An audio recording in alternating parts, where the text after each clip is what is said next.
পাকিস্তানি একজন মুসলিম যুবক, সে সব সময় অ্যাডাল্ট ভিডিও দেখতো। তার এই গুনাহের কারণে তার কি করুণ পরিণতি হয়েছিল আপনি যদি এটা শুনেন, আপনার কলিজাটা কেঁপে উঠবে। আপনি আপনার নিজেকে ধরে রাখতে পারবেন না। ওই যুবক অ্যাডাল্ট ভিডিওর প্রতি এত পরিমাণে অ্যাডিক্টেড ছিল, সে অ্যাডাল্ট ভিডিও দেখার জন্য বড় একটা অ্যাডাল্ট সাইট থেকে অনেক টাকা খরচ করে সে লাইফ টাইমের সাবস্ক্রিপশন কিনেছিল এবং সেই ওয়েবসাইটের অ্যাক্সেস সে তার নিজের বন্ধু বান্ধবকেও দিয়েছিল। সে তার সকল বন্ধু বান্ধবকে নিয়ে অ্যাডাল্ট ভিডিও দেখতো। ঘটনাক্রমে একদিন যুবক ভয়ঙ্কর গাড়ি অ্যাক্সিডেন্ট করে মৃত্যুবরণ করলো। তার লাশটা যখন বাড়িতে নিয়ে আসা হলো, এলাকার মানুষ তার লাশ দেখতেছে। অনেকে বলতেছে এই ছেলে তো নামাজ পড়তো, এই ছেলে তো রোজা রাখতো, এই ছেলেটা ভালো ছিল। কিন্তু তার ভিতরে এত ভয়ঙ্কর একটা গুনাহ যে ছিল, এটা তার বন্ধু বান্ধব ছাড়া অন্য কেউ জানতো না। সকলে মিলে তাকে দাফন করে যখন বাড়িতে চলে আসলো, ওই ছেলের মা গভীর রাত্রে মোনাজাতে আল্লাহর কাছে দোয়া করতেছিল, আল্লাহ আমার ছেলে যদি কোনো ভুল করে থাকে তুমি আমার ছেলেকে ক্ষমা করে দাও, আমার ছেলের কোনো গুনাহের কারণে তুমি তাকে জাহান্নামে দিও না, তার কবরটাকে জান্নাতের টুকরা বানায় দাও। দোয়া করতে করতে মা এক পর্যায়ে ঘুমিয়ে পড়লো।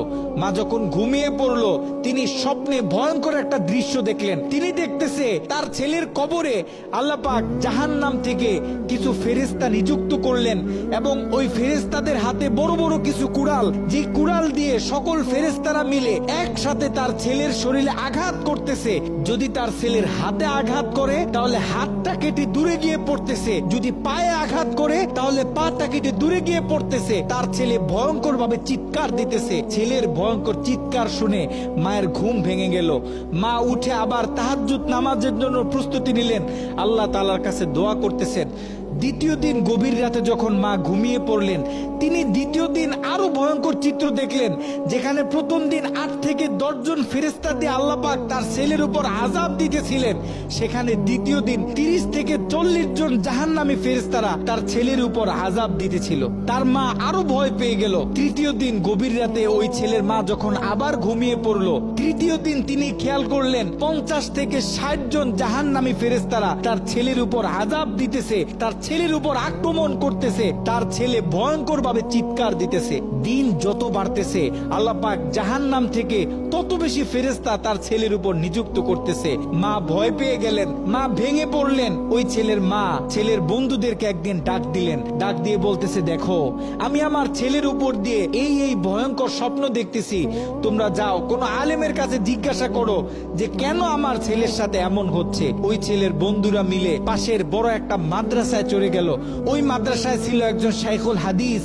তার কাছে গিয়ে যখন পুরো স্বপ্নটা ব্যাখ্যা করা হলো, শাইখুল হাদিস স্বপ্নটা শুনে তিনি থরথর করে কাঁপতেছিলেন। শাইখুল হাদিস ওই ছেলের বন্ধুদেরকে জিজ্ঞাসা করতেছে, তোমাদের বন্ধু দুনিয়াতে থাকা অবস্থায় এমন কি কোনো গুনাহ করত যেই গুনাহ তার মৃত্যুর পরে এখন অন্য মানুষ করতেছে? তখন ওই ছেলের বন্ধুগুলো মাথাটা নিচের দিকে আসামির মতো দিয়ে চোখের পানি ছেড়ে বলতেছে, হ্যাঁ আমাদের বন্ধু এমন একটা গুনাহ করত যেই গুনাহটা সে পৃথিবী থেকে চলে যাওয়ার পরেও এখন আমরা করতেছি, আমাদের থেকে অন্য মানুষেরা করতেছে, তাদের থেকে অন্য মানুষেরা করতেছে।